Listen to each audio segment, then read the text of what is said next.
Sumimangot si Huawu daw, tumitingin pababa, napagtanto niyang hindi lamang ito ang sakripisyo, kundi ang lahat ng pinatay ay kinokontrol. Hindi ito isang pamamaraan ng pagkabuhay na muli. Ang mga normal na cultivator ay nagpapakilos ng primal energy upang bumuo ng forceful energy at ginagamit ang forceful energy upang ilipat ang mga bagay na nakakamit ang manipulasyon. Ang pangkukulam ay gumagamit ng mga porma sayon, simbolo, at ritual upang pakilusan ang primal energy ng langit at lupa upang kontrolin ang kalooban ng mga tao. Tumugon si Zhao Yu, ano ang punto? Mababa ang antas ng cultivation ng mga taong ito, wala silang magagawa sa atin. Umiling si Huawu daw, hindi sumasang-ayon sa kanya, ang mga namatay na cultivator ay kailangang patayin ang manggagawa o talunin ng mas malakas na puwersa upang malutas. Hindi sila natatakot sa sakit, walang takot, at nawala na ang pakiramdam ng tao sa takot. Kasabay nito, ang pormasyong ito ng sakripisyo ay patuloy na humihigop ng kapangyarihan mula sa mga patay, na nag-iipon tulad ng mga butil ng buhangin sa isang tore, na hindi dapat maliitin.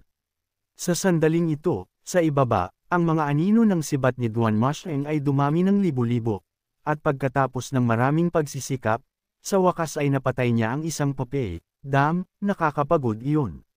Bakit ang hirap patayin ng mga bagay na ito? Iwinasiwas ni Ming Xiyin ang kanyang separation hook, tinamaan ang isang pupe sa dibdib, at sa sumunod na segundo, bumagsak ang pupe na iyon sa lupa. Nang makita ito, tila may naunawaan siya at mabilis na pinaalalahanan ang lahat, gumagana ang pagsira sa mahahalagang bahagi. Patay na sila. Tumawa si Duan Masheng, matalino si Old Fourth. Pagkatapos niyang sabihin ito, sumugod siya sa mahahalagang bahagi gamit ang kanyang Overlord Spear. Nakangiting tiningnan ni Little Yuaner ang mga pupi sa malapit. Nang makita ito, agad na nakaramdam ng masamang pangitain ng maraming pupi, at di nagtagal, maraming pupi ang patuloy na pinatay. Umiling si Lasho, na medyo nabigo, walang notifikasyon ng merit points na na-credit. Ibig sabihin, ang mga patay ay mga cultivator na mas mababa sa Brahmasi realm, hindi ito isang kapaki-pakinabang na deal. Sa puntong ito, parami ng parami ang mga pupi na sumusugod patungo sa flying chariot. Itinaas ni Huawu daw ang kanyang kamay at sumigaw, 6 Union Seal. Sa sumunod na segundo, isang halos solidong gintong liwanag na harang ang agad na bumalat sa buong flying chariot. Ang mga itim na pupi na bumangga sa 6 Union Seal ay agad na tumalbog. Pavilion Lord, magtiwala kayo, hanggat nandito ako, mapapanatili kong ligtas ang flying chariot. Bahagyang tumango si Lasho pagkatapos marinig ito. Sa lakas at cultivation ni Huawu daw, hindi problema ang pagprotekta sa flying chariot.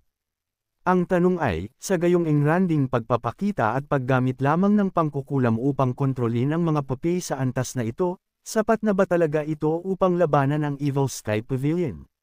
Sa sandaling ito, ang lugar kung saan namatay si Luo Xingkong ay naging isang stagnant na pool ng patay na tubig, na walang bakas ni Luo Xingkong na makita. Bagamat inalis na ni Duan Masheng at ng iba pa ang karamihan sa mga pupi, ang ilan ay patuloy pa ring umaatake sa mga mababang ranggong cultivator na nagkakalat sa lahat ng direksyon.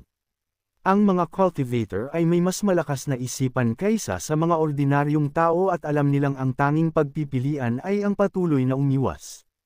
Umiling si Huawu daw, gusto nilang patayin ang lahat sa loob ng lugar ng sakripisyo, napakabagsik na pamamaraan. Pagkasabi niya nito, may ilang pupi pa ang sumugod patungo sa cloud-piercing flying chariot, ngunit hindi pa rin nila mabutas ang 6 Union Seal. Ano iyon? Nakita ni Zhao Yu, na siyang namamahala sa cabin at may pinakamagandang tanawin, ang gitnang bahagi sa itaas kung saan nagtatagpo ang mga madilim na tanikala ng enerhiya, na kumikislap ng maliwanag. Ipinaliwanag ni Lasho, iyon ang punto ng pagtatagpo ng enerhiya, ang pinakamalakas ngunit pinakamahina ring lugar. Sumang-ayon si Huawu daw, tunay nga. Gusto niyang gamitin ang enerhiyang ito upang talunin tayong lahat. Ang nakakatakot na aspeto ng pangkukulam ay hindi ang kapangyarihan nito, kundi ang pagguho nito. Kung ito man ay gumuguho sa kalooban o sa katawan, ito ay labis na nakakatakot. Pagkatapos makinig, nag-aalalang nagtanong si Zhao Yu, Kung gayon, ano ang gagawin natin ngayon? Walang magawang bumantong hininga si Hua Wu Dao, ang Buddhist Great Common Heart Spell, ang Taoist Qingxinjing Divine Incantation, o ang Confucian Haoran Heavenly Forceful Energy ang makakalaban dito. Bagamat nagmula sa Taoism ang Cloud Sect, itinalaga ko ang aking sarili sa pag-aaral ng Six Union Seal at hindi ko kailanman pinag-aralan ang mga divine incantation na ito, na nakakalungkot. Kung ito man ay Budismo, Taoismo, o Confucianismo, ang bawat isa ay bumuo ng iba't ibang landas ng cultivation, at walang sinuman ang maaaring makabisado ang lahat ng ito. Tumingin si Zhao Yu sa kanyang maestro at nakaramdam ng kapanatagan. Huwag kayong matakot, nandito si maestro, hindi lalayo ang ganitong uri ng pangkukulam. Tumango ang mga babaeng cultivator sa malapit bilang pagsang-ayon. Tila kalmado sila Shou, ngunit sa loob niya ay nakaramdam siya ng kawalan ng pag-asa. Kung hindi ko nakikita ang manggagaway, wala akong magawa, magkakasama ba tayong babagsak? Samantala, sa isang malayong pavilion, isang taong nakasuot ng itim na balabal ang lumapit sa likod ni si Wuya upang magulat, bumalik na ang Underworld Sect, dapat ba natin silang salubungin? Nag-isip sandali si Wuya bago umiling, tutulong kaya ang eldest brother? Sa sandaling ito, mas malakas na ang tunog mula sa pinagtatagpo ng mga madilim na tanikala ng enerhiya kaysa kanina. Ang mga mababang ranggong cultivator sa ibaba ay nakaramdam ng mas matinding panganib at nagtipon, sinusubukang labanan ang patuloy na lumilitaw na mga papel. Ang liwanag sa pinagtatagpo ng tanikala ng enerhiya ay sumiklab ng maliwanag, na humihila sa tingin ng lahat tulad ng isang bagong araw, napakaliwanag na masakit tingnan, at biglang huminto ang lahat ng mga papel. Nanigas sila sa kanilang kinatatayuan, patuloy na umaakyat ang itim na usok mula sa kanilang mga katawan. Sa loob ng enerhiyang iyon na parang araw, may aninong kumikislap. Sa isang dagandong, ang makapangyarihang sonic waves ay kumalat palabas. Lion's Roar Sonic Power, hindi kaya ito isang dakilang mangkukulam. Mabilis na ginamit ni Hua Wu Dao ang 9-character 6 harmony seal, na may 9 na malalaking karakter ng seal script na kumikinang ng maliwanag, na humaharang sa lahat ng sonic waves. Ginamit ni Ming Xiyin at Duan Musheng ang kanilang protection na forceful energy at umatras ng ilang hakbang, na nagtatago sa likod ng 9 na haligi. Gayunpaman, hindi naapektuhan si Little Yuaner, ang kanyang cloud robe feather dress ay naglabas ng mahinang sinag, na nag-neutralize sa lahat ng sonic power. Ang gayong kalakas na kalaban ay hindi lamang gumagamit ng isang sonic power. Ngunit hindi na nagpatuloy sa paglalabas ng sonic power ang anino. Sinulyapan ni Lasho ang anino at agad niyang nalaman na hindi ito tao dahil walang ibinigay na impormasyon ang sistema tungkol sa mga tao. Hindi tao. Paano iyon posible? Nagtaka si Zhao Yu pagkatapos marinig ito, kahit hindi ito tao, hindi naman basta-basta susulpot iyon, di ba? Tiningnan ni Lasho ang anino sa liwanag at kalmadong sinabi ang dalawang salita, larawan.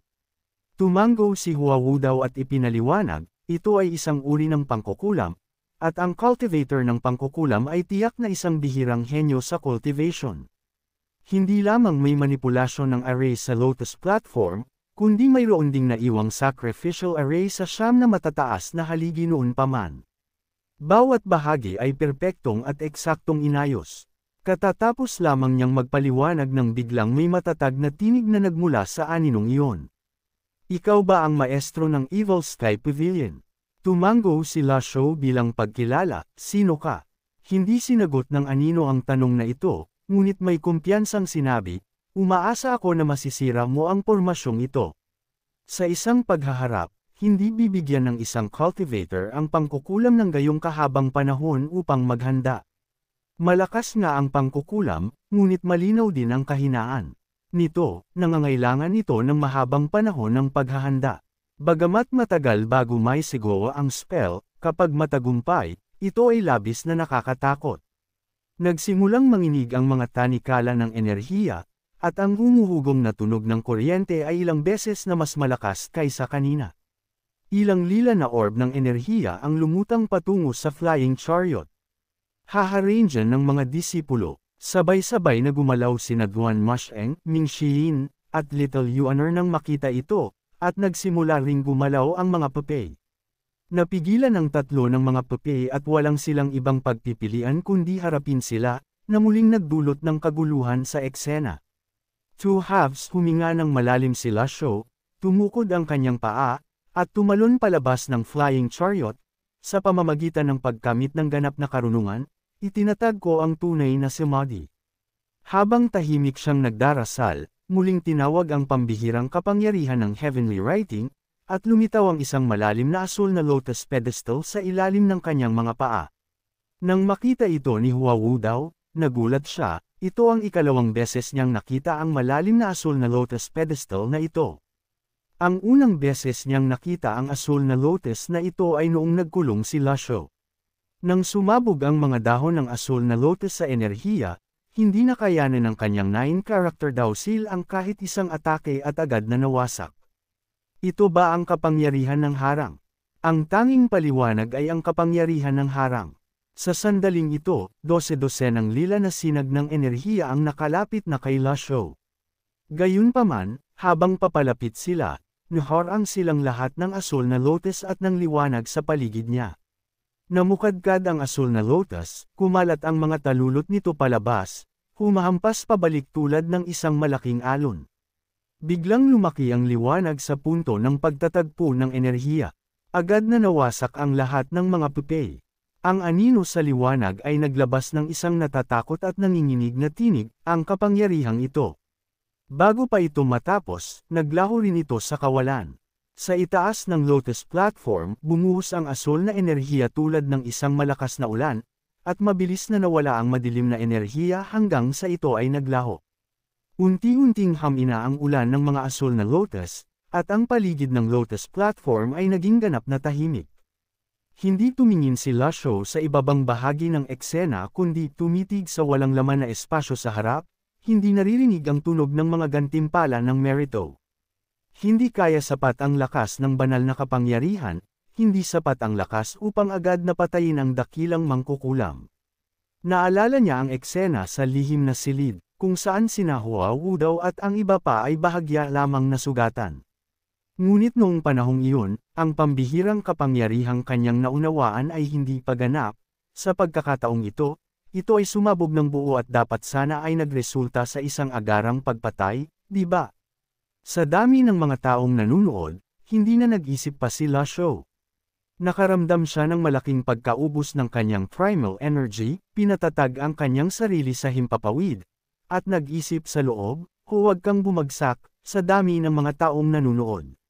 Dahan-dahan siyang lumingon, nakalagay ang mga kamay sa likod, sinisiyasat ang eksena.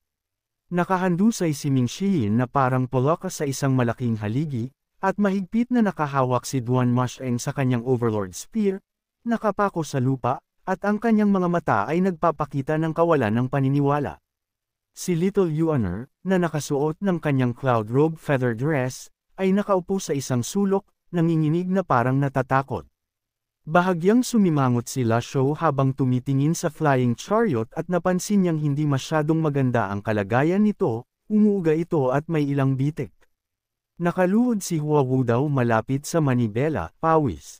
Napawis ang mukha, nakasuporta sa manibela gamit ang isang kamay at pinapalakas ang 6 union seal gamit ang isa pa.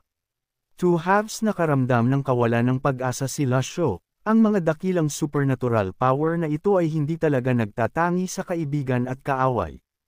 Tumingin siya pababa at nakita niyang hindi nasaktan ang mga mababang ranggong cultivator, nakasilong sila sa ilalim ng lotus platform at nakaligtas sa kalamidad. Pagkatapos ng bagyo, nang hamupa ang lahat, lumabas sila, tumitingala ng may pasasalamat kay Lasho, na lumulutang sa himpapawid, na tila payapa at walang problema. Maraming salamat po, Grandmaster, sa pagliligtas ng aming buhay. Patay na po ang lahat ng mga puppy. Grandmaster, kayo po ang aking idolo. Malamig na bamantong hininga si Lasho at ibinagsak ang kanyang manggas, umalis na kayo. Pagkarinig nito, mabilis na naghiwa-hiwalay ang karamihan, sabik na umalis sa lugar na ito ng gulo. Salamat po. Sino ang nagsasabing lubhang masama ang Grandmaster ng Evil Sky Pavilion? Mula ngayon, ang Grandmaster na po ang pinakagusto kong tao.